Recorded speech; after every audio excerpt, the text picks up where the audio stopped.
We're going to catch this person and we're going to bring him to justice. A manhunt underway in New York for this man, accused of opening fire inside a subway station. The signs this may have been a planned attack. Clearly, this individual boarded the train and was intent on violence. And a Wheat Ridge police officer stabbed while responding to a call. Our officers train for a worst case scenario.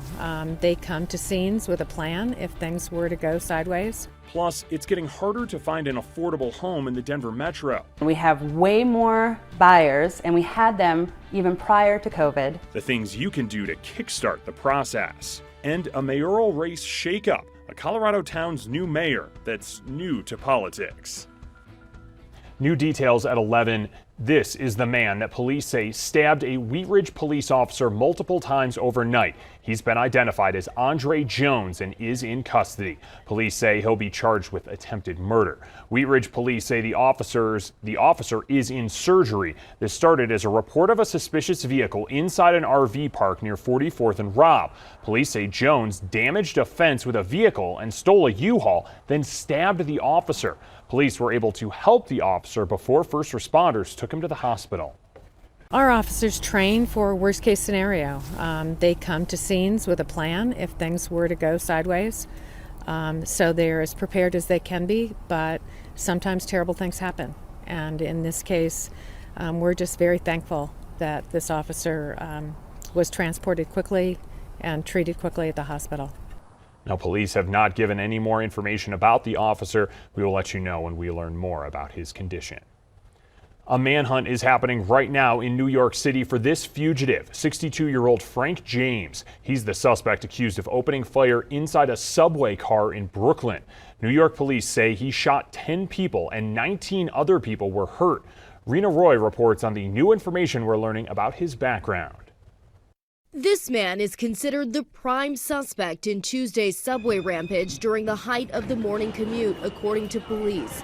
Authorities saying 62-year-old Frank James caused this chaos,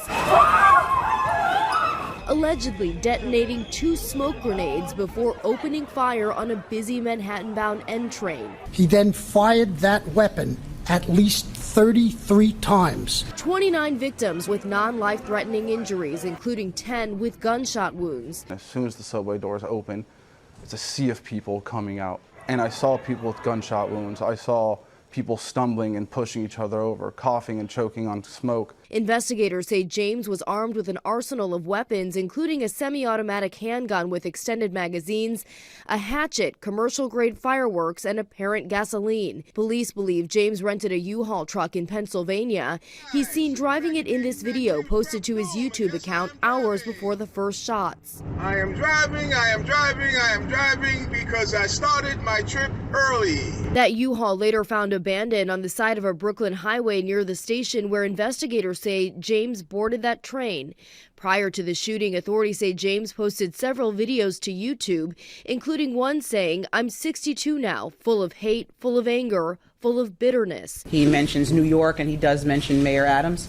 And as a result of that, in an abundance of caution, we're going to tighten the mayor's security detail. Mayor Eric Adams also vowing to tighten security on the subway, promising an increased police presence. He's also considering installing metal detectors. There's a new method that can detect weapons that are not the traditional metal detectors that you see at airports.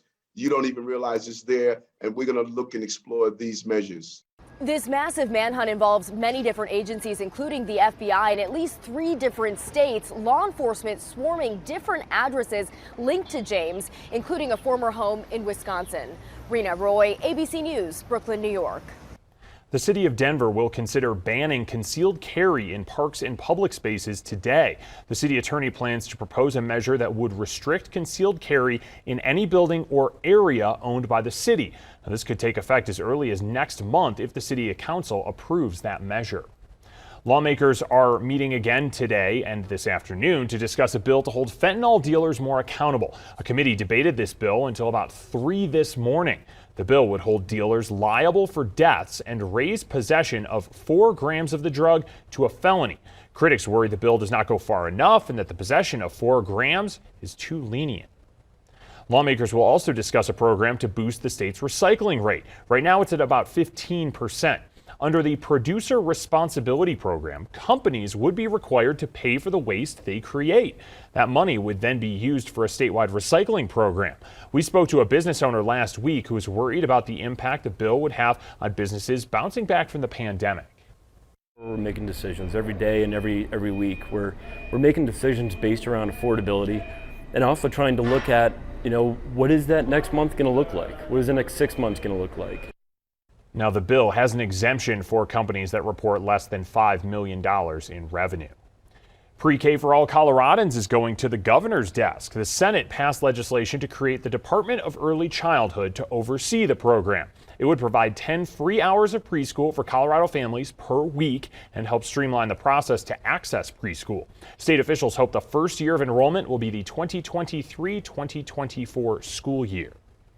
Affordable housing in Colorado is hard to come by. In fact, a new survey by real estate tech company Ojo ranked Denver as the 5th least affordable metro area in the U.S. Denver is behind San Francisco, San Diego, Los Angeles, and Miami. Denver 7's Christian Lopez takes a look at your options if you're looking to buy now. We've been telling you for months about the low inventory, and those prices just keep going up. Right now, the average closing price for a home in the metro is around $700,000, and there are even listings for townhomes or condos for around $500,000.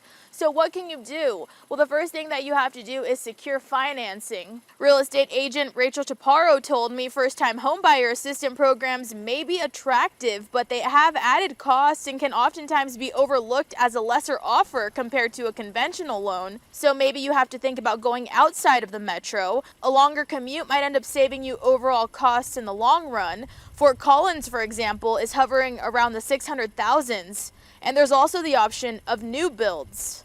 Oftentimes there isn't as much competition. Now some places there's long waiting lists and so forth, but even when you're 50th on a waiting list, by the time they get to that the 50, the other people have already found something, right? So some advice if you are looking for a home right now is to get a team of agents who know the market very well and just be patient because it could take a little while longer, but make sure you're ready for when that right home does come along. Reporting in Denver, I'm Christian Lopez, Denver 7. Now, home buyers in Denver are also trying to compete with all cash offers from investors. CoreLogic says investors snapped up 21% of deals in December nationally. It makes sense why sellers would want an investor to buy their home. Sellers can close in just a few days instead of 30 or 40 it typically takes for the loan process. Now, real estate brokers say if you're not bringing a lot of cash to the Denver market, you're at a disadvantage. And so if you don't come from a significant wealth or you have wealth that you've accumulated, then it's almost impossible to find something right now and be competitive. Money Magazine has some tips to help. Services can make a cash offer for you, then you rent it back while you secure financing. While you're looking, complete the loan pre-approval process so you'll be ready to pull the trigger when the right home does come along. And talk with your agent about an offer that more closely mirrors what they're seeing from investors in the market. Governor Jared Polis announced a $400 million investment in affordable housing statewide. The money comes from the American Rescue Plan. It will be used to help all Coloradans, from those facing homelessness to middle-income earners. There's new details from Ukraine this morning, where satellite images show Russia ramping up its forces in eastern Ukraine. More military equipment was just spotted just miles from Ukraine's border. It's another sign that Russia is preparing for a major offensive in that part of the country. Meanwhile, the U.S. and British officials are working to verify claims that Russia used chemical weapons against civilians. Russia denies those accusations. Yesterday, President Joe Biden said he believes Russia is carrying out genocide in Ukraine. I called it genocide because it's become clearer and clearer that Putin is just trying to wipe out the idea of even being able to be a Ukrainian. The U.S. is also expected to give Ukraine around $700 million for military assistance. The U.S. has already given Ukraine nearly $3 billion in aid. And we've seen those powerful and tragic images showing the devastation from the war in Ukraine. And one man in Ukraine is sharing those images with a connection here in Colorado. Danes is 20 years old. He's risking his life by delivering food and medical supplies in Ukraine. He's sharing photos with his former professor, Andrew Lennick. Andrew has Ukrainian heritage and spent several years teaching English in Ukraine with the Peace Corps. I was just so happy to see that he was alive. And then when he told me what he was doing and he sent me the first couple of pictures, I was like, wow, dude, you are a hero. You are a hero. Connection now is our power, and a lot of people, and I just sit and thinking how can I help for military, for medicine, for just people. Andrew, along with his friends and former students, have a Zoom call every week to get an update on what's happening in Ukraine. They have said how much they appreciate the attention and support from the entire world. Well, still ahead, keep your masks. Why the CDC is extending the transportation mask mandate. Plus, the 16th Street Mall is getting a makeover. The changes you'll see along the popular street.